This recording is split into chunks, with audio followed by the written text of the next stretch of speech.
오늘 빌립보서 1장 1절부터 11절의 내용을 보면요, 크게 두 부분으로 나누어집니다. 1절부터 2절에 보면 문안 인사에 대해서 기록을 하고 있습니다. 그리고 3절부터 11절의 내용을 보면요, 성도들을 위한 감사와 또 그들을 위해서 중보 기도하고 있는 바울의 모습, 내용들이 기록이 되어 있습니다. 오늘 이 본문을 통해서 저와 여러분들에게 주시는 하나님의 귀한 말씀이 하나 있어요. 그게 뭐냐면, 성도는 믿음에 참여하여 생각나는 사람이 되어야 한다는 겁니다.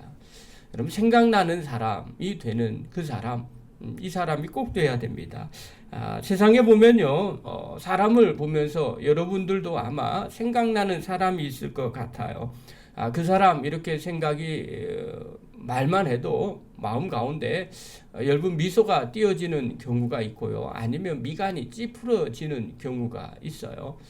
사람 이름만 들어도요, 그 사람이 어떤 사람인지 과거의 모습들을 떠올려 보는 거죠. 그리고 그걸 통해서 내가 오늘 반응을 하게 됩니다. 기쁜 사람이 있고 나한테 유익한 사람, 또 나와 좋은 추억이 있는 사람이 있는가 하면 반대로 나쁜 추억이 있었고 안 좋은 사람으로 그렇게 평가를 받는 사람들이 있게 됩니다. 심지어는 아예 원수 같은 사람, 또 뭐 치가 떨리는 사람, 이렇게 기억할 수도 있겠죠. 여러분들의 주변에 혹여나 그런 사람이 있습니까? 또 반대로 생각하면 다른 사람들이 나를 어떤 사람으로 기억하고 어떤 사람으로 떠올리고 있겠습니까? 성도가 하나님 앞에 서는 그날에 하나님은 무엇을 가지고 우리를 평가하실까요? 그것이 바로 하나님 보시기에 떠올리시는 거죠. 그 떠올림이 주님의 미소가 짙게 되면 당연히 면류관을 받게 되겠죠. 또 반대로 하나님의 얼굴에 인상이 찌푸려진다면 그는 상을 받지 못하게 될 겁니다. 오늘 바울은요, 빌립보 교인들을 생각하면서 제일 먼저 떠오른 것이 감사라고 합니다. 오늘 3절 한번 보십시오. 3절 우리 한번 읽겠습니다. 시작. 내가 너희를 생각할 때마다 나의 하나님께 감사하며. 여러분, 생각할 때마다 하나님 앞에 감사합니다, 이렇게 고백하고 있다는 거예요. 바울이 빌립보 교인들을 떠오르고 또 그들을 생각할 때마다 신앙에 이렇게 감사하는 모습이 있었기 때문에 하나님 앞에 감사합니다, 이렇게 고백을 하는 거죠. 우리도 그럴 때가 있거든요. 목사인 저도 교인들을 볼 때 정말 주님 감사합니다, 이렇게 고백할 때가 있어요. 언제 이런 고백이 있었는가? 바울은 4절과 5절 한번 보십시오. 우리 한번 읽겠습니다. 시작. 간구할 때마다 너희의 무리를 위하여 기쁨으로 항상 간구함은 너희가 첫날부터 이제까지 복음을 위한 일에 참여하고 있기 때문이라. 그렇죠? 간구할 때마다 기쁨으로 항상 간구한다는 거예요. 억지로 간구하는 게 아니라 기쁨으로 간구한다는 거예요. 그런데 간구하는 이유가 나오는 거죠. 처음부터 내가 복음 증거하는 일에 처음 쓰임 받을 그때부터 지금까지 복음을 위해서 함께 참여하고 있는 사람들이었다는 거예요. 이것 때문에 너무 감사하다는 거죠. 바울은요, 복음을 받아들이고 난 뒤에 선교를 합니다. 빌립보 감옥에서 시작된 빌립보 교회였습니다. 우리가 다 아는 것처럼 이곳에서 감옥에 갇히게 되죠. 또 그곳에서 옥문이 흔들리게 되죠.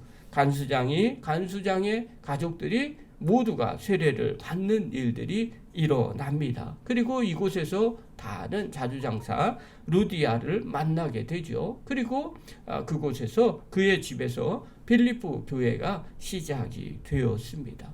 여기뿐만 아니라 바울이 선교할 때마다 가는 곳곳마다 선교비를 후원했던 교회가 바로 이 빌립보 교회였습니다. 지금은 어떻습니까? 노년의 감옥에 있을 때도 복음을 변론하고, 바울이 감옥에 갇혀 있었다는 것, 그때 당시에는요, 세상 말로 표현하면 역적이었어요.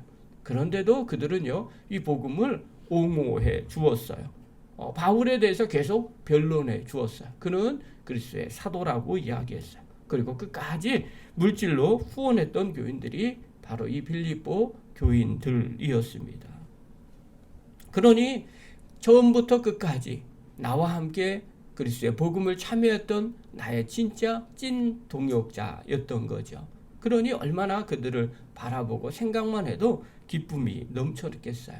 얼마나 그들을 생각할 때마다 마음 가운데 감사가 넘쳐났는지 모르는 겁니다. 그래서 바울은 마음속에 이렇게 표현을 해요. 7절 한번 더 보겠습니다. 7절 읽겠습니다. 시작.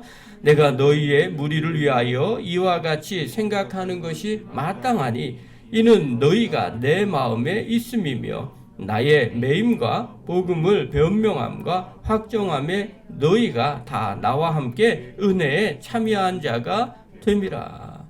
뭐라고 표현하냐면요. 이는 너희가 내 마음에 있으며, 바울 마음에 늘 빌립보 교인들이 자리 잡고 있었다는 겁니다. 그리고 복음을 위해서 함께 은혜에 참여한 자가 되었다고 고백을 합니다. 그러니 바울 입장에서는 이 빌립보 교인들이 얼마나 감사했겠어요. 또 얼마나 기쁨이 되었겠어요. 그러니 하나님 앞에 이런 기도와 간구를 한 거죠. 이것은 우리도 마찬가지인 것 같습니다. 바울만 이런 기쁨이 있는 게 아니죠. 어떤 사람을 생각할 때 우리가 언제 감사할까요? 당연히 감사한 일을 받았을 때 감사하겠죠. 어려운 일을 겪고 있을 때, 도와줬을 때 감사했겠죠. 또 뜻을 같이 모으고 일을 할 때 그 사람이 너무 고맙고 감사했을 거예요.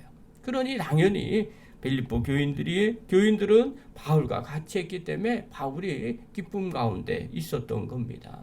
저도 마찬가지인 것 같아요. 저도 교인들을 보면서 또 사람들을 보면서 떠올리면 그냥 기분이 좋은 사람들이 있어요. 감사할 사람들이 있어요.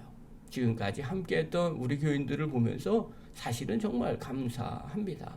여기까지 좋은 공동체 함께 이루려고 열심히 애쓰고 수고했던 모습들, 그거 뒤돌아보면 참 감사합니다.